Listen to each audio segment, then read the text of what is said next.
नमस्ते दोस्तों, आज हम आपको दांडी मार्च के बारे में कुछ रोचक तथ्य बताएंगे, तो वीडियो में अंतिम तक बने रहें और लाइक और सब्सक्राइब कर दीजिए। तो चलो शुरू करते हैं।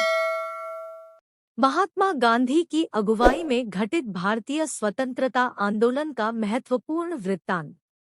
दांडी यात्रा या नमक सत्याग्रह महात्मा गांधी के नेतृत्व में औपनिवेशिक भारत में अहिंसक सविनय अवज्ञा का एक कार्य था। 24 दिवसीय मार्च 12 मार्च 1930 से 6 अप्रैल 1930 तक ब्रिटिश नमक एकाधिकार के खिलाफ कर प्रतिरोध और अहिंसक विरोध के प्रत्यक्ष कार्रवाई अभियान के रूप में चला। इस मार्च का एक अन्य कारण यह था कि सविनय अवज्ञा आंदोलन को एक मजबूत उद्घाटन की आवश्यकता थी, जो अधिक लोगों को गांधी के उदाहरण का अनुसरण करने के लिए प्रेरित करे। गांधी ने इस मार्च की शुरुआत अपने 78 भरोसेमंद स्वयंसेवकों के साथ की थी। मार्च 240 मील 390 किलोमीटर साबरमती आश्रम से दांडी तक फैला, जिसे उस समय अब गुजरात राज्य में नवसारी कहा जाता था। रास्ते में भारतीयों की बढ़ती संख्या उनके साथ जुड़ गई। जब गांधी ने 6 अप्रैल 1930 को सुबह 8:30 बजे ब्रिटिश राज नमक कानूनों को तोड़ा, तो इसने लाखों भारतीयों द्वारा नमक कानूनों के खिलाफ बड़े पैमाने पर सविनय अवज्ञा के कृत्यों को जन्म दिया। दांडी में वाष्पीकरण द्वारा नमक बनाने के बाद गांधी तट के साथ दक्षिण की ओर बढ़ते रहे, नमक बनाते रहे और रास्ते में सभाओं को संबोधित करते रहे। कांग्रेस पार्टी ने दांडी से 1,30,000 फीट 40 किमी दक्षिण में धरसाना साल्ट वर्क्स में सत्याग्रह करने की योजना बनाई। हालांकि गांधी को धरसाना में नियोजित कार्रवाई से कुछ दिन पहले मई के 4 से 5 1930 की मध्यरात्रि को गिरफ्तार कर लिया गया था। दांडी मार्च और आगामी धरसाना सत्याग्रह ने व्यापक समाचार पत्रों और न्यूज़रील कवरेज के माध्यम से भारतीय स्वतंत्रता आंदोलन की ओर दुनिया भर का ध्यान आकर्षित किया। नमक कर के खिलाफ सत्याग्रह लगभग 1 साल तक जारी रहा। गांधी की जेल से रिहाई और दूसरे गोलमेज सम्मेलन में लॉर्ड इरविन के साथ बातचीत के साथ समाप्त हुआ। 4. हालांकि नमक सत्याग्रह के परिणामस्वरूप 60,000 से अधिक भारतीयों को जेल में डाल दिया गया। अंग्रेजों ने तत्काल बड़ी रियायतें नहीं दी। नमक सत्याग्रह अभियान गांधी के अहिंसक विरोध के सिद्धांतों पर आधारित था, जिसे सत्याग्रह कहा जाता है, जिसका उन्होंने संक्षेप में सत्यबल के रूप में अनुवाद किया। 7. शाब्दिक रूप से यह संस्कृत के शब्द सत्य, सत्य और आग्रह से बना है। 1930 की शुरुआत में भारतीय राष्ट्रीय कांग्रेस ने ब्रिटिश शासन से भारतीय संप्रभुता और स्वशासन जीतने के लिए अपनी मुख्य रणनीति के रूप में सत्याग्रह को चुना और अभियान को व्यवस्थित करने के लिए गांधी को नियुक्त किया। गांधी ने 1882 के ब्रिटिश नमक अधिनियम को सत्याग्रह के पहले लक्ष्य के रूप में चुना। दांडी के लिए नमक मार्च और धरसाना में सैकड़ों अहिंसक प्रदर्शनकारियों की ब्रिटिश पुलिस द्वारा पिटाई, जिसे दुनिया भर में समाचार कवरेज मिला, ने सामाजिक और राजनीतिक अन्याय से लड़ने के लिए एक तकनीक के रूप में सविनय अवज्ञा के प्रभावी उपयोग का प्रदर्शन किया।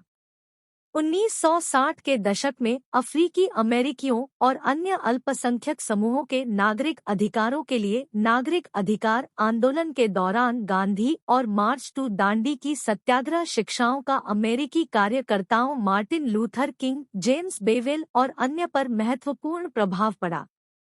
यह मार्च 1920 से 22 के असहयोग आंदोलन के बाद से ब्रिटिश सत्ता के लिए सबसे महत्वपूर्ण संगठित चुनौती थी और 26 जनवरी 1930 को भारतीय राष्ट्रीय कांग्रेस द्वारा संप्रभुता और स्वशासन की पूर्ण स्वराज की घोषणा का सीधे पालन किया।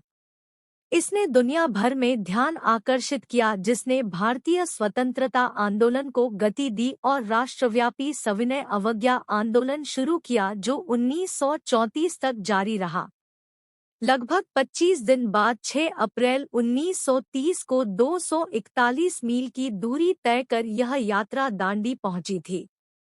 तत्पश्चात गांधी ने कच्छ भूमि में समुद्र तल से एक मुट्ठी नमक उठाकर अंग्रेजी हुकूमत को सशक्त संदेश दिया और नमक कानून को तोड़ा। यह आंदोलन तकरीबन 1 साल तक चला, जिसमें 70,000 से भी ज्यादा भारतीयों को गिरफ्तार किया गया था।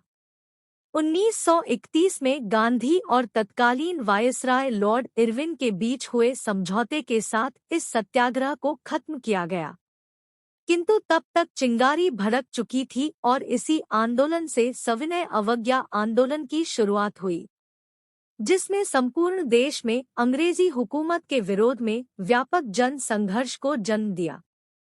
अगर आप यहाँ तक वीडियो देख रहे हो तो लाइक और सब्सक्राइब कर दीजिए ताकि आपके पास सबसे से पहला वीडियो का नोटिफिकेशन आ सके।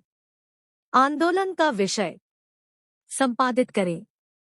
दांडी मार्च, जिसे नमक मार्च, सॉल्ट मार्च और दांडी सत्याग्रह के नाम से भी जाना जाता है, मोहनदास करमचंद गांधी के नेतृत्व में किया गया एक अहिंसक सविनय अवज्ञा आंदोलन था। इसे 12 मार्च 1930 से 6 अप्रैल 1930 तक नमक पर ब्रिटिश एकाधिकार के खिलाफ कर प्रतिरोध और अहिंसक विरोध के प्रत्यक्ष कार्रवाई अभियान के रूप में चलाया गया। गांधी जी ने 12 मार्च को साबरमती से अरब सागर, दांडी के तटीय शहर तक 78 अनुयायियों के साथ 241 मील की यात्रा की। इस यात्रा का उद्देश्य गांधी और उनके समर्थकों द्वारा समुद्र के जल से नमक बनाकर ब्रिटिश नीति की उल्लंघन करना था। दांडी की तर्ज पर भारतीय राष्ट्रवादियों द्वारा बम्बई और कराची जैसे तटीय शहरों में नमक बनाने हेतु भीड़ का नेतृत्व किया गया। सविनय अवज्ञा आंदोलन संपूर्ण देश में फैल गया। जल्द ही लाखों भारतीय इसमें शामिल हो गए। ब्रिटिश अधिकारियों ने 60,000 से अधिक लोगों को गिरफ्तार किया। 5 मई को गांधी जी के गिरफ्तार होने के बाद भी यह सत्याग्रह जारी रहा। कवयित्री सरोजिनी नायडू द्वारा 21 मई को बम्बई से लगभग 150 मील उत्तर में धरसाना नामक स्थल पर 2,500 लोगों का नेतृत्व किया गया। अमेरिकी पत्रकार वेब मिलर द्वारा दर्ज की गई इस घटना ने भारत में ब्रिटिश नीति के खिलाफ अंतर्राष्ट्रीय स्तर पर आक्रोश उत्पन्न कर दिया। गांधी जी को जनवरी 1931 में जेल से रिहा कर दिया गया, जिसके बाद उन्होंने भारत के वायसराय लॉर्ड इरविन से मुलाकात की। इस मुलाकात में लंदन में भारत के भविष्य पर होने वाले गोलमेज सम्मेलन राउंड टेबल कांग्रेस में शामिल होने तथा सत्याग्रह को समाप्त करने पर सहमति बनी। गांधी जी ने अगस्त 1931 में राष्ट्रवादी भारतीय राष्ट्रीय कांग्रेस के एकमात्र प्रतिनिधि के रूप में इस सम्मेलन में हिस्सा लिया। यह बैठक निराशाजनक रही, लेकिन ब्रिटिश नेताओं ने गांधी जी को एक ऐसी ताकत के रूप में स्वीकार किया जिसे वे न तो दबा सकते थे और न ही अनदेखा कर सकते थे। 31 दिसंबर 1929 की आधी रात को कांग्रेस, भारतीय राष्ट्रीय कांग्रेस ने लाहौर में रावी के तट पर भारत का तिरंगा झंडा फहराया। गांधी और जवाहरलाल नेहरू के नेतृत्व में भारतीय राष्ट्रीय कांग्रेस ने 26 जनवरी 1930 को सार्वजनिक रूप से संप्रभुता और स्वशासन या पूर्ण स्वराज की घोषणा जारी की। सचमुच संस्कृत में पूर्ण स्वराज नियम, इसलिए पूर्ण स्वशासन घोषणा में करों को वापस लेने की तत्परता और कथन शामिल था। अगर आपको ये वीडियो पसंद आया होगा तो लाइक और सब्सक्राइब कर दीजिए और साथ में बेल आइकन ऑन कर लीजिए ताकि आपके पास हमारे वीडियो का नोटिफिकेशन सबसे पहले आ सके। धन्यवाद।